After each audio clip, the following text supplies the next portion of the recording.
Hey everybody, welcome back here to the final part of my hypercoaster build, and today I'm going to be wrapping up the map, doing all the last little finishing touches and just doing the last few things that need to be done. One of them being the depot. As you know, every month, when you do a scenario map, you have to have a depot in there somewhere, which is basically the place where your trash gets taken to, and also all your items that you sell in your shops in your park get brought to. So you have to have one. I always put it in the map somewhere, and this month I decided to put it in a really awkward position. I don't know what I was thinking. It's right at the end of the map on the corner, so in the way, like so inconvenient, and yeah, it was definitely a challenge. So I guess this is what this is all about, making a challenge. And so the depot was a part of that one this month, and I was trying to think of ways to cover up that depot, because I think it's always cool. And it's really great to see as well every month the people that take part in this find such crazy innovative ways to cover up the depot, and it's so amazing to see. And one of the easier ways to cover up your depot is actually either to completely build the terrain up around it and completely just sink it underground. That's one cool way of doing it. That way you kind of completely avoid it. But if you want to actually include it somehow, one of the most common ways, and actually one of the I actually really like it, is to make it look like it's a part of a backstage area, which gives it this little element of realism to like a real life theme park. And that's exactly what I've gone and done this month. But actually what I've done is I've decided to turn the depot into a maintenance building for the park monorail. And obviously the monorail would be going around the park, and maybe there's like a switch track somewhere which would take the monorail trains off into this nice area here where they can be kind of serviced or maintained in this shed. Now I don't know if this shed is actually long enough to have a monorail train inside it, but let's imagine that the map would extend further backwards and there'd be more to this building. But yeah, so that was the idea of that one, which then kind of gave me this interaction with having some monorail track kind of passing over the top of the hypercoaster at one point. So that was a nice little bit there. So yeah, it kind of turns out quite cool. I kind of like the idea. I did a backstage area last month as well on that build. If you didn't see that already, check it out. It is on my channel. I did like a really basic backstage area for that one. Very typical, you know, had like a couple vans and lorries parked up, staff car park, a few crates and barrels here and there, you know, that kind of thing. So this month I've done something very similar again, but just kind of added in like a maintenance shed type thing to it. So that's cool. I'm just going to build some like I-beam supports, just kind of hold up some of that track. So I'm just going to do that here, and I'm actually going to make like basically like a section where there'd be a switch for the track to split into two, so it can go into the maintenance shed. If you think about it too much, then you'll realize that this switch track is like completely non-functional in real life. Like there's just no explanation to how it would work, but it looks good. So we're just going to go with that one. I couldn't quite do what I wanted to do, and I was just, you know what, I was like, it doesn't matter. So I just did it how I've done it now. It looks like it would work, but yeah, I think it just because of the whole track situation, the collision, having the two tracks, I couldn't get them to kind of look like they were going to merge or add some, I don't know. I just left it how it is, and I'm happy with how it is because it looks like it does what it should, even though it probably wouldn't work. So just adding some pipes on the side here, gonna chuck in some crates and barrels and some wooden pallets, that kind of thing. All those items can be found in the Resortitech mod. If you're looking into doing detailed backstage areas in your park and you want to have all these really cool items like cardboard boxes and little kind of cleaning signs, crates, barrels, skips, all those kind of things you'd find backstage, that mod has all those items, and it's brilliant. I think they're resizable as well, which is really great. And they really can dress up and add a lot more realistic detail to your backstage areas. So I really recommend using that mod if you like using mods, that is. Of course, you don't have to. Just going to add some windows now onto the side of this building. Unfortunately, I can't put them on those two back sides just because of the way it backs up onto the edge of the map. So never mind, just going to add some more foliage and everything. I've been doing the same kind of foliage throughout the whole entire map. I'm using this kind of light green grass. I've got like a patch that I've been using as well, like a green patch, and some also dried grass I've been using as well, kind of dotting that around, and then using the same type of 3 trees, which you can see here. I'm gonna add some more of those as well in a minute. This little building there in the middle is actually the tunnel for the kind of turnaround section, which I built in the last episode. If you haven't seen that as well, go check it out. I do lots of that. That episode was like all these little bits being tied together.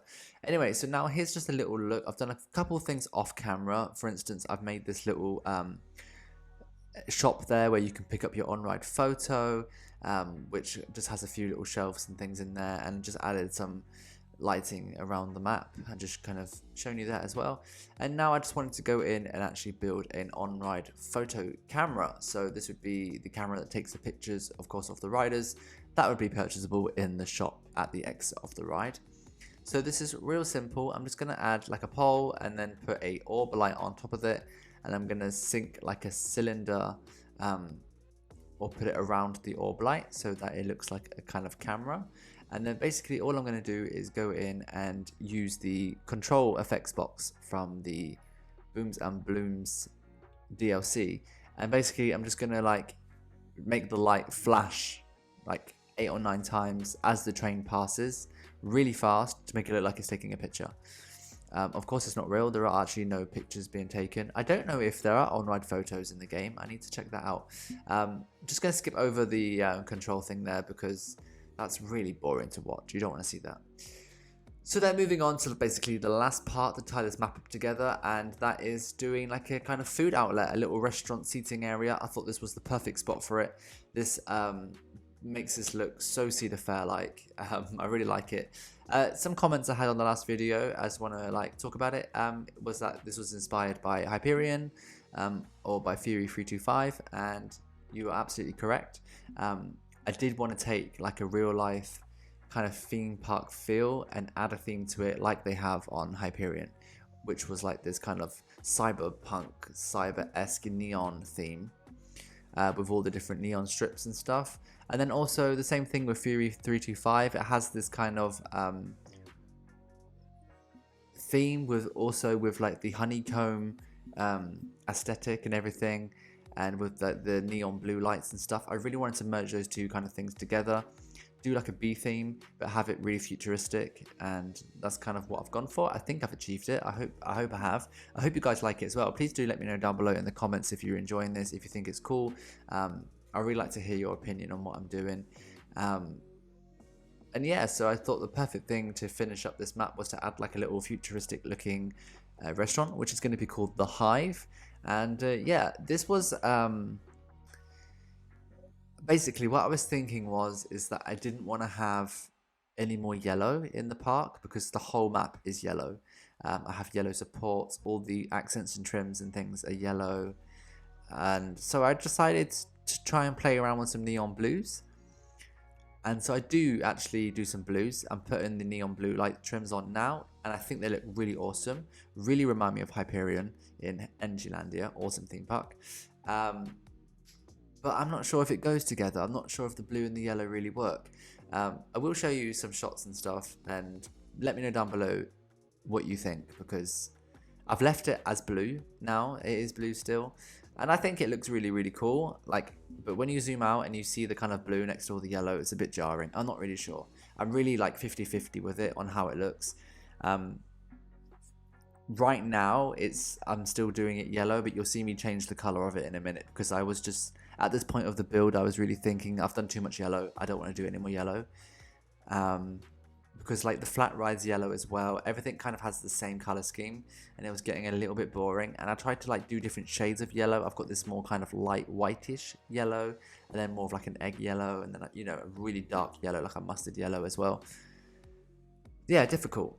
A difficult one. I'm really not sure, but yeah, this basically, I just wanted it to be like a futuristic restaurant, and you have to imagine that the map is wider and that this restaurant actually extends backwards into like a full kind of outlet area. Obviously it's just split in half now, just the way I've done it in the map. Yeah, building these dioramas, sometimes you don't need to do like full things to fit in the map. Like, it's really cool. I've seen it done before where there'll be a second coaster, but it's only like half of it is coming in, and you kind of have to imagine that if there was more map, the rest of the coaster would be there. And I think that looks really, really cool. It's really like you've taken a slice of cake out of the park and you're just kind of showing this one little piece.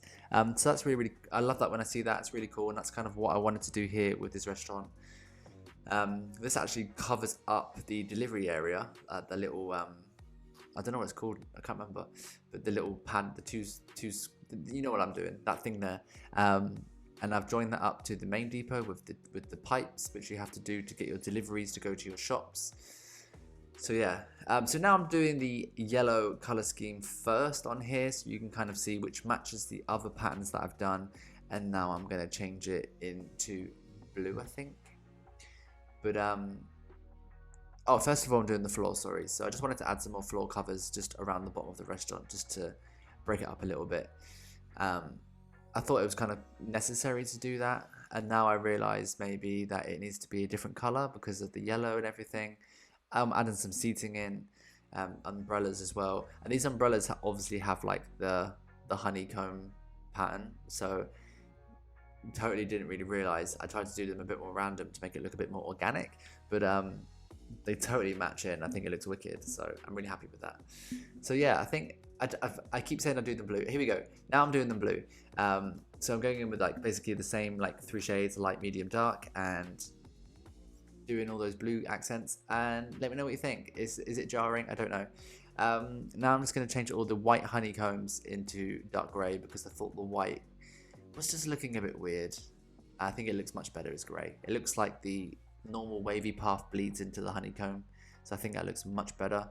And now I'm just gonna accent the sign here with some more neon strips. But that's basically like the entire build. I've done everything I wanted to do. I'm really happy with how it looks. I've gone down the realistic route as opposed to like a fantasy map, and yeah, it definitely looks like a chunk out of a Cedar Fair park, so I'm really happy with it.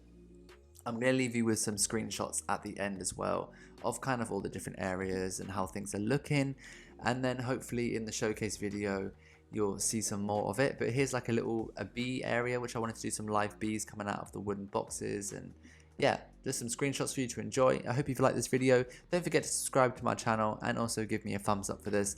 And if you want to support me more, you can head over to my Patreon page. It's €3 a month, and there you can just kind of support me as a creator here on YouTube, doing what I'm doing. And I really love what I build, and I love showing you guys as well. So thanks to my Patreons, and I'll see you all soon here on my channel for another episode.